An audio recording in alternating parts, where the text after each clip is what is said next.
Confirmed news, the Raiders miss a big chance in the market, a player who was being considered to take a place in the team.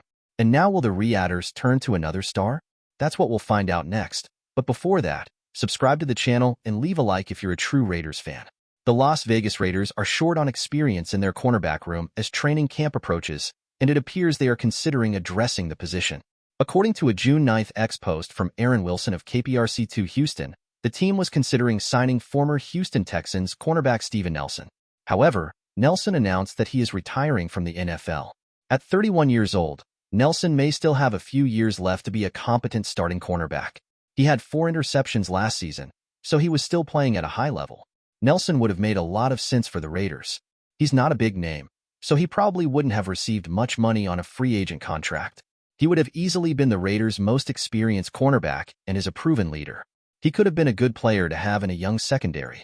Regardless, he is stepping away from the game, and the Raiders will have to look elsewhere if they want to sign a cornerback. Wilson's report comes shortly after The Athletic's Tashan Reed reported that the Raiders do not intend to spend on any more free agents this offseason. The team was quiet after signing defensive end Christian Wilkins early in free agency and hasn't spent much. New general manager Tom Telesco appears to be focusing on developing the young players on the roster.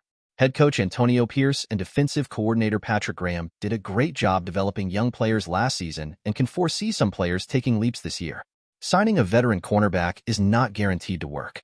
In 2021, the Raiders signed Casey Hayward before the season, and he turned out to be an impact player. However, last year the team signed Marcus Peters late in the season, and his play was so poor that he was cut mid-season. Adding an aging player this late in the game is always risky, but it's easy to move on from him if he signs a small contract. It wouldn't hurt for the Raiders to bring someone in if they don't like what they're seeing in mandatory minicamp.